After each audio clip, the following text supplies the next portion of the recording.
Assalamu alaikum friends. Once again, welcome to Cheerfulness Education. Today the topic is about pharmacodynamics. That actually what it means. It's used in pharmacology. So it's one of the topic I have already discussed about pharmacokinetics. So now today we will discuss about pharmacodynamics. मतलब आज हम study करेंगे फार्मेकोडायनामिक के बारे में। इसके principle of drug actions, mechanism of drug actions और इन दोनों को मतलब हमने अच्छी तरीके से एक्सप्लेन करना है। अच्छा, फार्मेकोडायनामिक्स क्या है? जो है फार्मेको का मतलब है ड्रग, डायनामिक का मतलब है पावर और एनर्जी। सो इसको हम डिफाइन करते हैं the study of what the drugs does to the body. इसका मतलब ये है कि हमने मुताला करना है, हमने स्टडी करना है कि ड्रग्स हमारे जिस्म पर क्या करता है, हमारे बॉडी में क्या करते हैं। Okay, how the drug act as a work on the body, मतलब हमारे जिस्म के अंदर ड्रग्स का क्या काम है और वो किस तरह करता है। ठीक है, इसको हम फार्माकोलॉजी में मीन्स फार्माकोलॉजी के फार्माकोडायनामिक में स्टडी करेंगे। How the drug act as a work on the body. Okay, let's it includes physiological and biochemical effect of drugs and their mechanism of action at organ systems.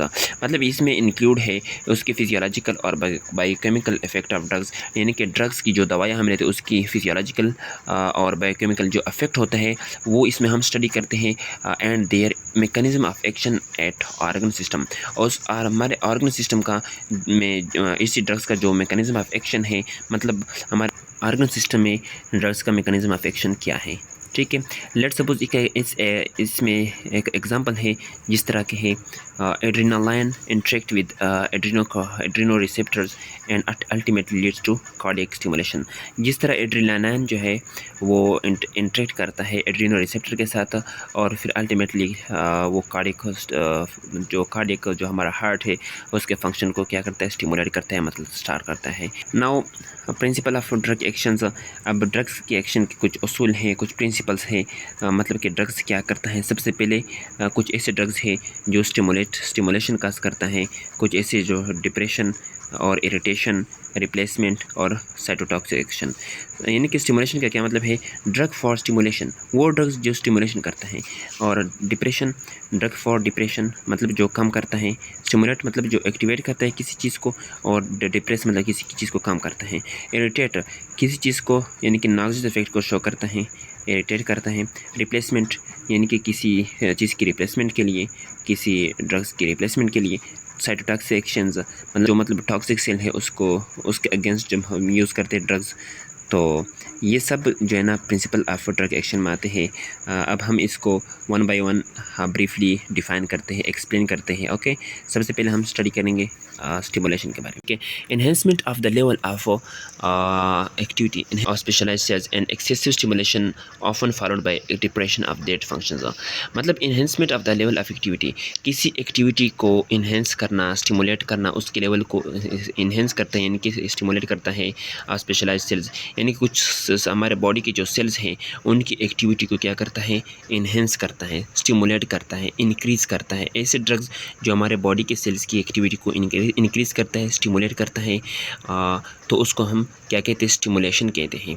और excessive stimulation often followed by depression of that function, यानी कि अगर उसकी excessive बहुत ज़्यादा stimulation हो जाए तो फिर स्टिमुलेटेड ड्रग्स है उसकी डोज को हम इंक्रीज़ करते हैं, मतलब उसकी स्टिमुलेशन फिर ज़्यादा होगी बॉडी में, तो उसकी ज़्यादा स्टिमुलेशन की वजह से फिर डिप्रेशन हो जाता है उसी फंक्शन का। क्या हो जाता है, डिप्रेशन का मतलब है कि मतलब ज़्यादा अगर स्टिमुलेशन हो जाए तो फिर उसका फंक्शन जो है वो कमी की तरफ आ जाए, उसका फंक्शन कम हो जाता है।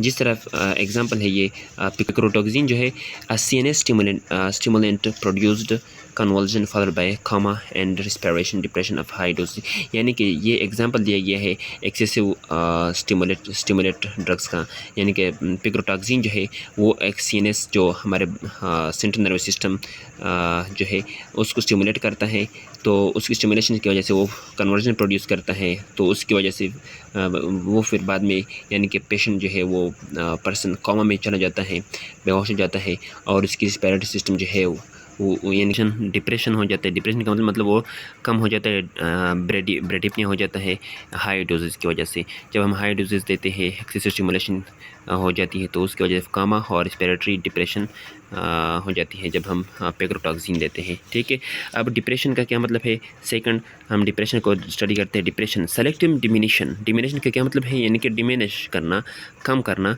स्टॉप करना ऑफ एक्टिविटी स्पेशलाइज सेल। अब जो स्पेशलाइज सेल्स हैं, जो ख़ास किस्म के सेल्स हैं हमारे बॉडी के, उनकी एक्टिविटी को कम करना, स्टॉप करना, उसको डिप्रेशन कहते हैं। कुछ ऐसी ड्रग्स जो हमारे बॉडी के स्पेशलाइज सेल्स हैं उनकी एक्टिविटी को कम करता है, स्टॉप करता है, डिमिनिश करता है, तो उसको डिप्रेशन कहते हैं। ओके, जिस तरह बारबिटोरेट है वो सीएनएस की एक्टिविटी को डिप्रेस करता है, कम करता है, स्टॉप करता है। क्विनाडीन है वो हार्ट की एक्टिविटी को क्या करता है? स्टॉप करता है, डिप्रेस करता है। लेकिन कुछ ऐसे ड्रग्स हैं जो स्टिमुलेट करते हैं एक टाइप ऑफ सेल्स को, लेकिन डिप्रेस करता है अदर टाइप। ये जिस तरह एक ऐसा ड्रग्स हैं, some drugs stimulates one type of cells but depress the others, means ई.जी.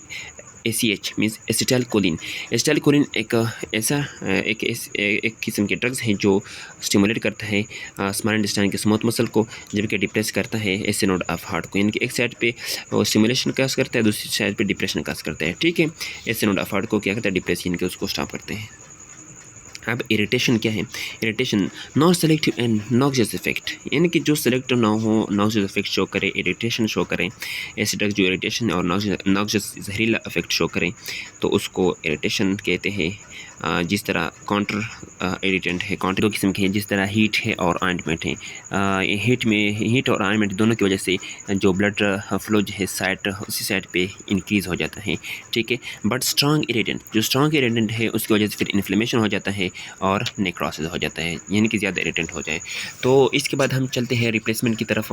Replacement the use of the natural metabolite hormones in deficiency state, यानी कि अगर डिफिशिएंसी स्टेट है किसी चीज़ की, हार्मोन्स की, मेटाबोलाइट्स की, तो फिर उस वक्त हमने नेचुरल मेटाबोलाइज यूज़ करना है और हार्मोन यूज़ करना है। लेट्स सपोज किसी के हार्मोन्स कम हो जाए या फिर मेटाबोलाइट जो है ये जिस तरह इंसुलिन वगैरह है वो कम हो जाए, तो उस स्टेट में फिर हम नेचुरल मेटाबोलाइट्स और हार्मोन यूज़ करते हैं।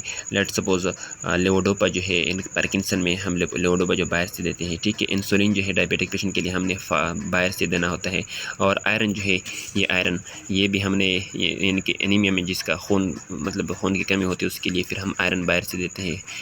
ओके, तो ये रिप्लेसमेंट में आते हैं। इनके ऐसे ड्रग्स जो बाहर से हम देते हैं, ऐसी प्रिंसिपल ऑफ ड्रग एक्शन जो हम बाहर से देते हैं। ठीक है, साइटोटॉक्सिक ऑफ ड्रग एक्शन का मतलब क्या है कि साइटो का मतलब यह है सेल, वो सेल जो पैरासाइट के हों यानी बैक्टीरिया के हों, और टॉक्सिक पॉइजन मतलब उसके अगेंस्ट हो, उसी सेल के अगेंस्ट जो ड्रग्स बनाए गए हैं उसको साइटोटॉक्सिक ड्रग कहते हैं।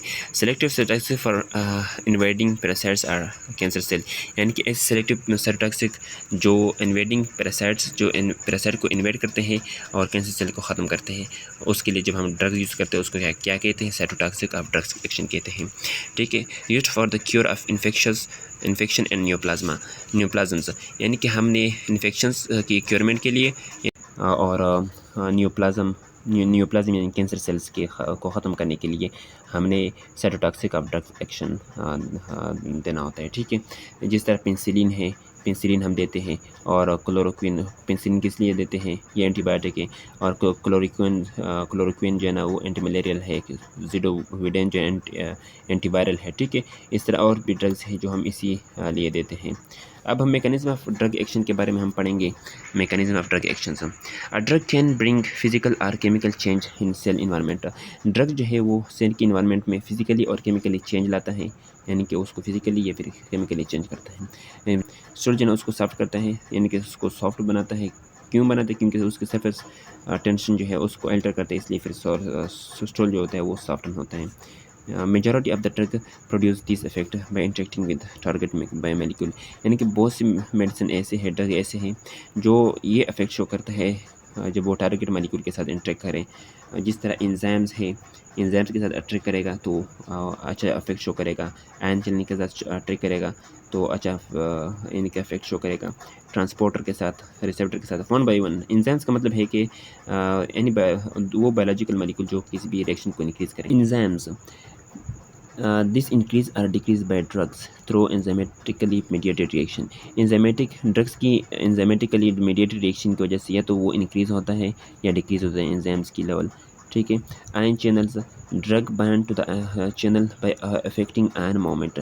ड्रग्स जो है आयन चैनल के साथ बाइंड करते हैं और फिर वो अफेक्ट करते हैं आयन की मोमेंट के, यानी जिस तरह सोडियम पोटेशियम आयन है उसकी मोमेंट को अफेक्ट करता है, यानी कि उसी चैनल के साथ ये ड्रग्स जब बैंड होता है तो उसकी मूवमेंट फिर अच्छी तरीके से नहीं होती। जिस तरह कैल्शियम चैनल है, अगर उसके साथ ड्रग बैंड हो जाए तो फिर वो कैल्शियम अंदर नहीं जाएगा सेल में, इस तरह फिर मसल की कंट्रैक्शन नहीं होगा, क्योंकि मसल कंट्रैक्शन के लिए कैल्शियम की ज़रूरत होती है।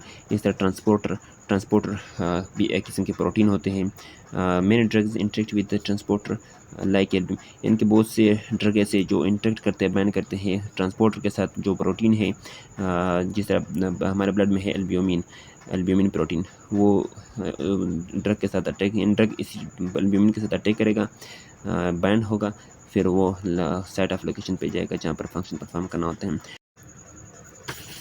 ओके, रिसेप्टर क्या है? Binding site located on the surface are inside the effective cell that initiate response but it's no other function। Receptor receive से निकला है, जो रिसीव करता है, मतलब binding site located on the surface. Receptor जो है उसकी इनके ड्रग्स का वो बाइंडिंग साइट जो या तो सरफेस सेल के सरफेस पे होगा या सेल के अंदर होगा। इनके इफेक्टिव सेल का बाइंडिंग साइट या तो सरफेस पे होगी फिर उसके अंदर होगा। फिर जो इनिशिएट करता है रिस्पॉन्स को, स्पेसिफिक रिस्पॉन्स देता है, but it's no other function, मतलब वो अदर फंक्शन परफॉर्म नहीं करता, यानी कि उसी साइड के साथ जब कोई और चीज़ अटैच होगा, यानी कि बैंड होगा, बाइंडिंग साइड के साथ जब कोई और चीज़ अटैच होगा, यानी कि ड्रग्स अगर उसके साथ बैंड करेगा तो फिर वो क्या इनिशिएट करेगा, रिस्पॉन्स इनिशिएट करेगा। और रिस्पॉन्स किस फॉर्म में होगा, या तो एगोनिस्ट होगा या तो फिर इनवर्स एगोनिस्ट होगा या फिर एंटागोनिस्ट होगा। एगोनिस्ट का क्या मतलब है? Agonist drug binding to the receptor, यानी कि ड्रग जब रिसेप्टर के साथ बाइंड करेगा तो उसकी बाइंडिंग की वजह say that bring about pharmacological, तो उसकी बाइंडिंग की वजह से फार्माकोलॉजिकल एक्शन परफॉर्म करेगा, यानी कि एक्टिविटी को इंक्रीज करेगा, इन्हेंस करेगा, एक्टिविटी को परफॉर्म करेगा। इनवर्स एगोनिस्ट का क्या मतलब है? Causes on action opposite to that of agonist, जबकि इनवर्स एगोनिस्ट जो है वो एगोनिस्ट के फंक्शन के अगेंस्ट जाएगा, उसके अपोजिट जाएगा, ठीक है। इस तरह एंटागोनिस्ट है, एंटागोनिस्ट जो है drug which prohibit pharmacological action, मतलब वो ड्रग जो फार्माकोलॉजिकल एक्शन को स्टॉप करता है, यानी कि रोकता है, prevent the action of the agonist, और यानी कि एगोनिस्ट के एक्शन के क्या करता है? प्रिवेंट करता है, उससे बचाता है। फॉर एग्जांपल नोलोक्सोन है, और इनवर्स एगोनिस्ट का क्या है? गाबा है, और एगोनिस्ट का फंक्शन क्या है? ओपियोइड्स। सिंपल कंसेप्ट ये है कि ड्रग जब उसके रिसेप्टर के बाइंडिंग साइड के साथ अटैच होगा तो वो फार्माकोलॉजिकल एक्शन परफॉर्म करेगा, यानी कि फंक्शन परफॉर्म करेगा।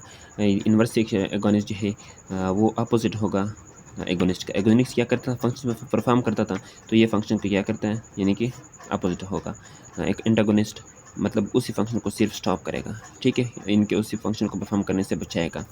That's all about pharmacodynamic. उम्मीद है कि आप सबको समझ आया होगा। तो आप सबसे रिक्वेस्ट है कि मेरे चैनल को सब्सक्राइब कर लें, लाइक करें और अपने स्टूडेंट के साथ शेयर कर लें। Thank you so much.